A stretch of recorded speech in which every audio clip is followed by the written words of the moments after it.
Welcome to Segcast.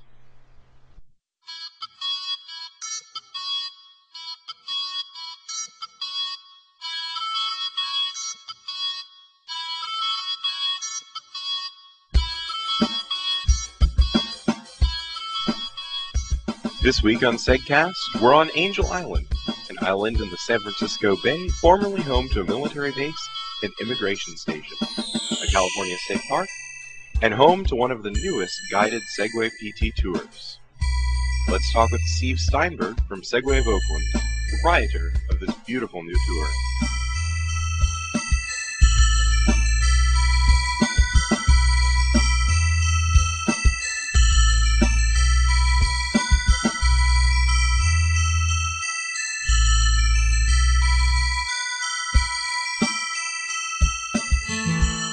I'm here with Steve Steinberg of Segway of Oakland. We're here at Angel Island in Tiburon, California, with the grand opening party celebration thing for his new Segway tour. So why don't you tell me a little bit about what you're doing here, how this got started? We're just starting a new partnership here with the California State Parks Company, and they had asked us to come out here to do a demo for them. They were interested in renting Segways to the general public, and they had never tried them before, and they were wondering if it would be feasible in doing a rental out here. And we came out and we did a demo for the rangers and some of the people from the California Parks Company. And when we looked at the island and we looked at this hill and stuff here, we saw that this was more challenging than most Segway tours, and any rental company that you rent from doesn't let you just go off on your own and hit something like this for the first time. So we had suggested to them that they do a lesson rental tour, and they didn't want to hire extra personnel to run the operation, so we suggested that we come in and do it for them and do a split on 50-50 on location with them, and they agreed to it, which was really nice because it helped us get in here a lot quicker than we would have been able to if we had just come right out and asked to do it. The Rangers have given the okay. The California State Parks and everybody are looking at this as a pilot program for rentals in other parks, so they're really keeping an eye on what we're going to be doing here this year. And we were thinking about, doing a rental a little bit bigger than our operation in Oakland, which in Oakland we have about 25 units. We rent them out to other companies. Here they wanted us to have on location here 25 units just to start, and they want us to bump it up to 50 units, which I think that'll make us probably the biggest rental company around. I don't think Epcot Center works with 50 Segways. I think they're working somewhere around 24. This island can definitely handle it because there's no traffic on here. The foot traffic's light and the bicycle traffic's not that bad. On a busy day here, they can have 4,000 people on the island, and it's pretty big. I think it's spread out enough that we won't interfere with them. And today we have a decent group here. I think we got about 35 people here on Segways, and we don't seem to be interfering with anything. The tram seems to be getting by. One scraped knee, which is normal. I'm sure more people scrape their knees on bicycles here today than they did on Segways.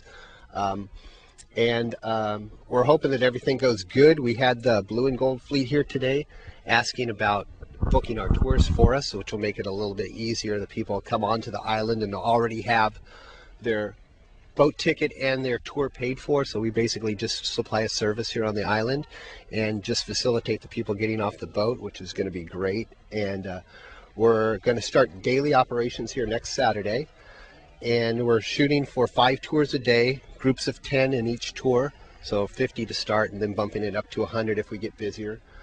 And the Bay Area Seg group came out today to show a little bit of support and also help us out a little bit because it shows the parks what it's going to actually look like with this many people riding around on Segways.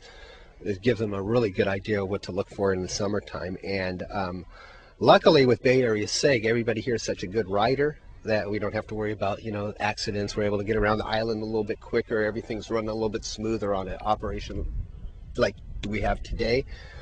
I'm sure on a normal day when we have 50 or 75 new Segway riders out there, it'll be a little bit more hectic and it'll be a little more stressful. But right now, today went perfect. The weather's great out here. The food was really good. And all our customers and people from Bay Area Seg and some media people that all came all had a positive experience. Everybody's walking out of here with that positive feeling, and hopefully everything will just go nice and smooth for us. They asked us to up our insurance, so we double our insurance for what we normally carry on a regular rental operation, and we have to go by strict guidelines of what the California State Parks want us to do and how to operate in a park. And it's going to be an experience running this, but I think we can do it, and we have decent personnel. We have a lot of people that have offered to come in and help us, and hopefully this will be the premier tour on the West Coast. I don't think we'll be as popular as maybe the Paris tour, but I think we'll be a good runner-up. So is there going to be a historical aspect to the tour, or is it just taking people around the island sightseeing? No, one of the requirements of the California State Parks is that this is actually a historical tour and a Segway lesson. We have to give you the Segway lesson because it's very hard terrain here to ride on. But historically, this place is just one of the most wonderful places to ride around. There's buildings here from the Civil War period.